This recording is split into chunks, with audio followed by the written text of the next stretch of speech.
गुरुभ्यो नमः हरि ओम पूज्याय राघवेन्द्राय सत्यधर्मरताय च भजतां कल्पवृक्षाय नमतां ಕಾಮಧೇನವೇ. ಸಮಸ್ತ ಶ್ರೀ ಸರಳ ಪರಿಹಾರ ಜ್ಯೋತಿಷಾಲಯ ಸದಸ್ಯರೆಲ್ಲರಿಗೂ ಈ ನಿಮ್ಮ ರಾಘವೇಂದ್ರ ಹರ್ತಸ ಗುರುಜಿ ಮಾಡುವ ನಮಸ್ಕಾರಗಳು. ವಾರದ ಭವಿಷ್ಯ 13 ಜುಲೈರಿಂದ 19 ಜುಲೈ 2026ರವರೆಗೆ ಮೇಷರಾಶಿಯಿಂದ ಮೀನ ರಾಶಿಯವರೆಗೆ ಯಾವೆಲ್ಲ ಅನುಕೂಲತೆಗಳು, ಅನಾನುಕೂಲತೆಗಳು, ಪರಿಹಾರಗಳು ಮತ್ತು ಈ ಒಂದು ವಾರದ ವಿಶೇಷತೆಗಳು ಏನು, ಸೊ ಅದೆಲ್ಲವನ್ನು ಒಂದೊಂದಾಗಿ ತಿಳಿದುಕೊಳ್ಳೋಣ ಬನ್ನಿ. ಅದಕ್ಕಿಂತ ಮುಂಚಿತವಾಗಿ ಇನ್ನೂ ನಮ್ಮ ಚಾನಲ್ಗೆ ನೀವು ಸಬ್ಸ್ಕ್ರೈಬ್ ಆಗಿಲ್ಲ ಅಂದರೆ ದಯವಿಟ್ಟು ಸಬ್ಸ್ಕ್ರೈಬ್ ಆಗಿ ಅಂತ ತಿಳಿಸುತ್ತಾ ಬನ್ನಿ. ಹಾಗಾದರೆ ಈ ವಾರದ ಒಂದು ಪ್ರಮುಖ ದಿನಗಳು ಮತ್ತು ಗ್ರಹಗಳ ಸಂಚಾರ ಯಾವ ರೀತಿ ಇರುತ್ತೆ ಅದೆಲ್ಲವನ್ನು ನೋಡೋಣ. ಮೊದಲನೇದಾಗಿ ಗ್ರಹಗಳ ಒಂದು ವಿಚಾರಕ್ಕೆ ಬರೋದಾದರೆ, ಈ ಒಂದು ಸೋಮವಾರ ಮೀನರಾಶಿ ರಲ್ಲಿ ಶನಿ ಒಂದು ಸಂಚಾರ ನಡೀತಾ ಇದೆ, ರಾಹು ಕುಂಭರಾಶಿಯಲ್ಲಿ ನಡೀತಾ ಇದೆ, ಕುಜ ವೃಷಭ ರಾಶಿಯಲ್ಲಿದೆ, ರವಿ ಬುಧ ಚಂದ್ರ ಮಿಥುನ ರಾಶಿಯಲ್ಲಿ ಸಂಚಾರ ನಡೀತಾ ಇದೆ, ಗುರು ಕರ್ಕಾಟಕ ರಾಶಿಯಲ್ಲಿದ್ದಾರೆ, ಕೇತು ಮತ್ತು ಶುಕ್ರ ಸಿಂಹ ರಾಶಿಯಲ್ಲಿ ಇದ್ದಾರೆ. ಇದು ಸೋಮವಾರದ ಗ್ರಹ ಸಂಚಾರ. ಇನ್ನು ಅದೇ ರೀತಿಯಾಗಿ ಚಂದ್ರ ಮತ್ತೆ ನಿಮಗೆ ಕರ್ಕಾಟಕ ರಾಶಿ ಸಿಂಹ ರಾಶಿಗೆ ಹೋಗುವಂಥದ್ದಾಗತ್ತೆ. 18ನೆಯ ತಾರೀಕು ರವಿ ಮಿಥುನ ರಾಶಿಯಿಂದ ಕರ್ಕಾಟಕ ರಾಶಿಗೆ ಸಂಚಾರ ಮಾಡುವಂಥದ್ದಾಗತ್ತೆ. ಇದಿಷ್ಟು ಗ್ರಹಗಳ ಒಂದು ಸಂಚಾರ 13 ಜುಲೈಯಿಂದ 19 ಜುಲೈಯವರೆಗೆ. ಇನ್ನು ಈ ಒಂದು ವಾರದಲ್ಲಿ ಬರ್ತಕ್ಕಂಥ ಪ್ರಮುಖ ದಿನಗಳು ಅಂತ ನೋಡೋದಾದರೆ, 14ನೇ ತಾರೀಕು ಬರುವಂತಹ ಆಷಾಢ ಅಮಾವಾಸ್ಯೆ, 16ನೇ ತಾರೀಕು ಪೂರಿ ಜಗನ್ನಾಥ ಸ್ವಾಮಿಯ ರಥೋತ್ಸವ, ಅದೇ ರೀತಿಯಾಗಿ 19ನೇ ತಾರೀಕು ಷಷ್ಠಿ. ಸೊ ಈ 3 ದಿನಗಳು ತುಂಬ ವಿಶೇಷತೆಯಿಂದ ಈ ವಾರ ಕೂಡಿರುತ್ತೆ. ಇನ್ನು ಆಷಾಢ ಮಾಸ ಬೇರೆ ಇದೇ 14ರಿಂದ ಪ್ರಾರಂಭವಾಗುವಂತಹದ್ದು ಆಗುತ್ತೆ. ಸೊ ಈ ಒಂದು ಆಷಾಢದಲ್ಲಿ ಯಾವುದೇ ರೀತಿಯ ಶುಭ ಕಾರ್ಯಗಳು ಅಥವಾ ಇನ್ನಿತರ ಒಂದಿಷ್ಟು ಪ್ರಮುಖ ಕಾರ್ಯಗಳು ಸಾಧ್ಯ ಮಾಡಲು ಏನಿದ್ರು ತೀರ್ಥ ಕ್ಷೇತ್ರ ಧರ್ಮಕ್ಷೇತ್ರಗಳನ್ನು ಮಾಡಬೇಕಾಗುತ್ತೆ. ಅಂದರೆ ಪುಣ್ಯಕ್ಷೇತ್ರಗಳ ದರ್ಶನ, ದೇವಾನುದೇವತೆಗಳ ಒಂದಿಷ್ಟು ದರ್ಶನ ಅಷ್ಟಕ್ಕೆ ಸೀಮಿತವಾಗಿರುತ್ತೆ, ಶುಭ ಕಾರ್ಯಗಳು ಆಗುವುದಿಲ್ಲ ಅಂತಲೇ ಹೇಳಬೇಕು. ಇನ್ನು ಇದೇ ರೀತಿಯಾಗಿ ಈ ಒಂದು ಗ್ರಹಗಳ ಸಂಚಾರ ನಿಮಿತ್ತ ದ್ವಾದಶ ರಾಶಿಗಳ ಭವಿಷ್ಯ ಯಾವ ರೀತಿಯಲ್ಲಿರುತ್ತೆ ಒಂದೊಂದಾಗಿ ಮೇಷರಾಶಿಯಿಂದ ಮೀನ ರಾಶಿಯವರೆಗೂ ತಿಳಿದುಕೊಳ್ಳುವ ಪ್ರಯತ್ನ ಮಾಡೋಣ ಬನ್ನಿ.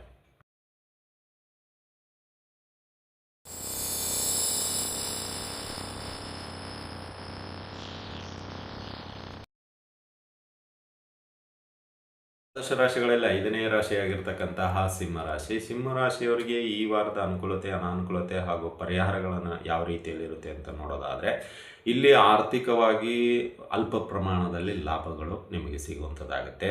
ವೃತ್ತಿಯಲ್ಲಿ, ವ್ಯಾಪಾರದಲ್ಲಿ ಸ್ವಲ್ಪ ಅಧಿಕವಾದ ಶ್ರಮ ಹಾಕಬೇಕಾಗುತ್ತೆ, ನೀವೇ ಕೆಲಸ ಮಾಡಬೇಕಾಗುತ್ತೆ, ನೀವೇ ನಿಮ್ಮ ಒಂದು ಕಾರ್ಯಕ್ಕೆ ರೆಡಿ ಆಗಬೇಕಾಗುತ್ತೆ. ಬೇರೆಯವರನ್ನು ಅವಲಂಬಿತವಾಗಿರತಕ್ಕಂಥ ಕೆಲಸ ಕಾರ್ಯಗಳು ಈ ವಾರ ನಡೆಯೋದಿಲ್ಲ. ಎಲ್ಲದಕ್ಕೂ ನಿಮ್ಮದೇ ಇನ್ವಾಲ್ವ್ಮೆಂಟ್ ಇರುತ್ತೆ. ಅಂದರೆ ಒಂದು ಸಿಪಾಯಿಯಿಂದ ಮ್ಯಾನೇಜರ್ವರೆಗೂ ನಿಮ್ಮದೇ ಜವಾಬ್ದಾರಿ. ಸೊ ಹಾಗಾಗಿ ಒಂದಿಷ್ಟು ಈ ವಾರ ಶ್ರಮ ಜಾಸ್ತಿ ಇರುತ್ತೆ. ದೈಹಿಕವಾಗಿ ತುಂಬ ವಾಲಂಟಿಯರಾಗಿ ಎಲ್ಲ ಕೆಲಸ ಕಾರ್ಯಗಳನ್ನು ನೀವೇ ಮಾಡಬೇಕು, ಬೇರೆ ಆಪ್ಷನ್ನೇ ಇಲ್ಲ. ಅಂದರೆ ಕೆಲವರು ರಜೆ ಹಾಕಿರ್ಬೋದು, ಅಥವಾ ಅವ್ರು ಬೇರೆ ಕಡೆ ಎಲ್ಲಾದರೂ ಶಿಫ್ಟ್ ಆಗಿರ್ಬೋದು, ಅವೈಲೇಬಲ್ ಇಲ್ಲದೇ ಇರ್ಬೋದು, ಅಥವಾ ನೀವು ಯಾರಿಗೆ ವಹಿಸಿರ್ತೀರೋ ಅವರು ಕೊಡದೇ ಇರ್ಬೋದು, ಏನೋ ಒಂದಿಷ್ಟು ಆಗಿರುತ್ತೆ.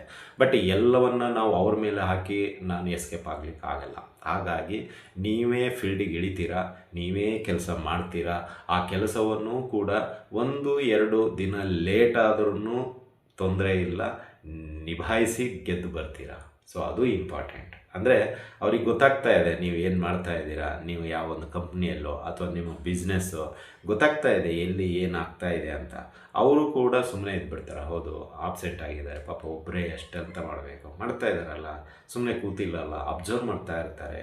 CC ಕ್ಯಾಮ್ರಾದಲ್ಲಿ ನೋಡ್ತಾ ಇರ್ಬೋದು, ಅಥವಾ ಇತರರ ಮುಖಾಂತರದ ಮೆಸೇಜ್ ಕಲೆಕ್ಟ್ ಮಾಡ್ತಾ ಇರುವಂಥದ್ದಾಗ್ಬೋದು, ಅಥವಾ ನಿಮ್ಮನ್ನೇ ಕರೆಸಿ ಕೇಳುವಂಥದ್ದಾಗ್ಬರ್ಬೋದು. ಎಲ್ಲವನ್ನು ಅಬ್ಸರ್ವ್ ಮಾಡಿ ನೋಡಿದಾಗ ಸಿಂಹರಾಶಿಯವರಿಗೆ ಈ ವಾರ ನಿಮ್ಮ ಕೆಲಸಗಳಿಗೆ ಪ್ರಾಶಸ್ತ್ಯ ಕೊಡೋದಲ್ಲದೆ ನಿಮ್ಮನ್ನು ಗೌರವಿಸಿ ಸನ್ಮಾನಿಸುವಂತಹ ವಾರ ಅಂದ್ರೂ ತಪ್ಪಾಗೋದಿಲ್ಲ. ಅಂದರೆ ಸ್ವಲ್ಪ ದೈಹಿಕವಾಗಿ ಶ್ರಮ ಇದೆ, ಇಲ್ಲ ಅಂತ ನಾವು ಹೇಳೋದಿಲ್ಲ, ಬಟ್ ಒಳ್ಳೆಯದಕ್ಕೆ. ಮುಂದಿನ ದಿನಗಳಲ್ಲಿ ನಾನು ಹೇಗಿರಬೇಕು ಎಂಬುದನ್ನು ಈ ಒಂದು ದಿನದಲ್ಲಿ ನೀವು ಕಾಣುವಂಥದ್ದಾಗತ್ತೆ ಅಂತಲೇ ಹೇಳ್ಬೋದು. ಇನ್ನು ಅದೇ ರೀತಿಯಾಗಿ ವ್ಯಾಪಾರದಲ್ಲಿ ಅಲ್ಪ ಪ್ರಮಾಣದ ಲಾಭ ಇರುತ್ತೆ, ಬಟ್ ಅಧಿಕವಾದ ಖರ್ಚುಗಳಿರುತ್ತೆ. ಅಂದರೆ ಒಂದಿಷ್ಟು ಏನೋ ಕ್ರೆಡಿಟಲ್ಲಿ ನೀವು ಐಟಮ್ಸ್ ಹಾಕ್ಕೊಂಡಿರ್ತೀರ, ಅದರ ಒಂದು ದುಡ್ಡು ಕೊಡಬೇಕಲ್ಲ, ಅದಕ್ಕೆ ಸ್ವಲ್ಪ ಸಾಲ ಮತ್ತೆ ಮಾಡುವಂಥದ್ದಾಗತ್ತೆ. ಸೊ ಇದು ಸ್ವಲ್ಪ ನಾವು ಮುಂಚೆನೇ ಹೇಳಿದ್ವಿ, ಈ ಅಷ್ಟಮ ಶನಿಯಲ್ಲಿ ಸಾಲ ನೀವು ಯಾವ ರೀತಿಯಲ್ಲಿ ಹೋಗ್ತೀರೋ ಅದು ತುಂಬ ಕಠಿಣವಾಗ್ತಾ ಹೋಗುತ್ತೆ. ಆ ದಿನ ನಿಮಗೆ ಸುಲಭ ಅನಿಸುತ್ತೆ, ಆ ದುಡ್ಡು ತೊಗೊಂಡೋಗಿ ಅವ್ರಿಗೆ ಕೊಟ್ಬಿಡ್ತೀರಾ, ಬಟ್ ಇವ್ರಿಗೆ ಯಾವಾಗ ಕೊಡ್ತೀರಾ ಅದು ಕಠಿಣವಾಗುತ್ತೆ. ಅದಕ್ಕೆ ಹೇಳ್ತಾ ಇರೋದು, ನಿಮ್ಮ ಕೈಲೇ ಎಷ್ಟಾಗುತ್ತೆ ಅಷ್ಟನ್ನು ಮಾಡಿ, ಕಾಲು ಎಷ್ಟಿದೆ ಅಷ್ಟರವರೆಗೆ ನಾವು ಇರಬೇಕು. ಈ ಕಡೆ ಉದ್ದ ಇರಬಾರ್ದು, ಈ ಕಡೆ ಎತ್ತರನೂ ಇರಬಾರ್ದು. ಎಷ್ಟು ಇರುತ್ತೆ ಕೈ ಇದ್ದಷ್ಟಕ್ಕೆ, ಏನದು ಅದು ಗಾದೆನೇ ಇದೆಯಲ್ಲ, ಆ ರೀತಿಯಲ್ಲಿ ನಮ್ಮ ಒಂದು ಕೈಲೇ ಎಷ್ಟಾಗುತ್ತೆ ಅಷ್ಟಕ್ಕೆ ಸೀಮಿತ ಆಗಿರೋದು ತುಂಬ ಉತ್ತಮ ಅಂತಲೇ ಹೇಳ್ತಾ ಇದ್ದೀವಿ. ನೋಡಿ, ಏಕೆಂದರೆ ಪದೇ ಪದೇ ಹೇಳೋದು ಅದು ಶೋಭಿತವಲ್ಲ. ಏಕೆಂದರೆ ಸುಮಾರು ಜನರಿಗೆ ನಾನು ತಿಳಿಸ್ಕೊಟ್ಟಿದ್ದೀನಿ ಅಷ್ಟಮ ಶನಿಯಲ್ಲಿ ಏನೇನೆಲ್ಲ ಇರುತ್ತೆ, ಈ ಸಿಂಹ ರಾಶಿಯವರಿಗೆ ಯಾವೆಲ್ಲ ಪರಿಣಾಮಗಳು ಎದುರಿಸಬೇಕಾಗುತ್ತೆ, ಪರಿಹಾರಗಳೇನು ಎಲ್ಲವನ್ನ ನೋಡಿದ್ದೀನಿ. ನಮ್ಮ SSB ಜ್ಯೋತಿಷ್ಯಾಲಯದಲ್ಲಿ ಇದೆ ಯೂಟ್ಯೂಬ್ ಚಾನಲಲ್ಲಿ, ಇನ್ನೊಮ್ಮೆ ಬೇಕಾದ್ರೆ ನೋಡ್ಕೊಳ್ಳಿ. ಯಾಕೆಂದರೆ ಸಾಲ ಮಾಡಲಿಕ್ಕೆ ಹೋಗಬೇಡಿ, ಸಾಲ ಮಾಡಿದಷ್ಟು ನಿಮಗೆ ಮುಂದಿನ ದಿನಗಳಲ್ಲಿ ತೊಂದರೆ ಸಿಕ್ಕಾಕೊಳ್ಳುವಂಥದ್ದಾಗುತ್ತೆ. ಇನ್ನು ಅದೇ ರೀತಿಯಲ್ಲಿ ಕೆಲವು ಕಠಿಣ ಸಮಸ್ಯೆಗಳು ಎದುರಾಕೊಂಡಿರೋದನ್ನು ನೀವು ಬಗೆಹರಿಸಲಿಕ್ಕೆ ಪ್ರಯತ್ನ ಮಾಡ್ತೀರಾ ಈ ಒಂದು ವಾರದಲ್ಲಿ. ಅಂದರೆ ಸಾಧ್ಯವಾದಷ್ಟು ಅದರಿಂದ ದೂರವಾಗಿರಲು ಇಷ್ಟಪಡ್ತೀರಾ, ಇಲ್ಲ ಆ ಒಂದು ಸಮಸ್ಯೆ ಇಂದ ಏನು ಬಗೆಹರಿಸ್ಕೋಬೇಕು ಅದಕ್ಕೆ ತ್ಯಾಗ ಮಾಡಲಿಕ್ಕೂ ರೆಡಿ ಇದ್ದೀರಾ, ಅಥವಾ ಎಕ್ಸ್ಕ್ಯೂಸ್ ಅಂತೀವಲ್ಲ, ಮರ್ತು ಬಿಡೋದು. ಸೊ ಯಾಕೆಂದರೆ ಟೆನ್ಷನ್ ಆಗ್ತಾಯಿದೆ ಆ ಒಂದು ಸಮಸ್ಯೆ ಅಂತ, ಅದರಿಂದ ದೂರ ಇರಲು ತುಂಬ ಶ್ರಮ ಮಾಡುವಂಥದ್ದಾಗುತ್ತೆ ಈ ವಾರ ಅಂತಲೇ ಹೇಳ್ಬೋದು. ಮತ್ತು ಈ ವಾರ ಸಾಧ್ಯವಾದಷ್ಟು ಸ್ವಲ್ಪ ಖರ್ಚುಗಳು ನಿಮಗೆ ಬಲವಾಗಿ ಬರ್ತಾ ಇರೋದರಿಂದ ಸಣ್ಣ ಪ್ರಮಾಣದ ಸಾಲಗಳು ಇಲ್ಲೂ ನಡೆಯುವಂಥದ್ದಾಗುತ್ತೆ. ಅಲ್ಲಿ ವ್ಯಾಪಾರಕ್ಕೆ, ಇಲ್ಲಿ ವೈಯಕ್ತಿಕ ಬದುಕಿಗೆ ಸ್ವಲ್ಪ ಪ್ರಮಾಣದಲ್ಲಿ ಸಾಲ ಇರುತ್ತೆ. ಬಟ್ ನೋಡಿ, ಅವಶ್ಯಕತೆ ಇದ್ದರೆ ಮಾತ್ರ ಮಾಡಿ. ಮತ್ತೆ ಹೇಳ್ತಾ ಇದ್ದೀವಿ, ಒತ್ತಿ ಹೇಳ್ತಾ ಇದ್ದೀವಿ, ಅವಶ್ಯಕತೆ ಇದ್ದರೆ ಮಾತ್ರ ಮಾಡಿ. ಬ್ಯಾಲೆನ್ಸ್ ಮಾಡೋದಾಗಿದ್ದರೆ ಖಂಡಿತವಾಗಿ ಮಾಡಿ. ಒಂದು ಸ್ವಲ್ಪ ದಿನ ಪೋಸ್ಟ್ಪೋನ್ ಮಾಡಿ ಕೆಲವು ಖರ್ಚುಗಳನ್ನು, ಅಥವಾ ಕೆಲವು ಖರ್ಚುಗಳನ್ನು ಅನಗತ್ಯ ಅನಿಸಿದರೆ ಕಟ್ ಮಾಡಿ.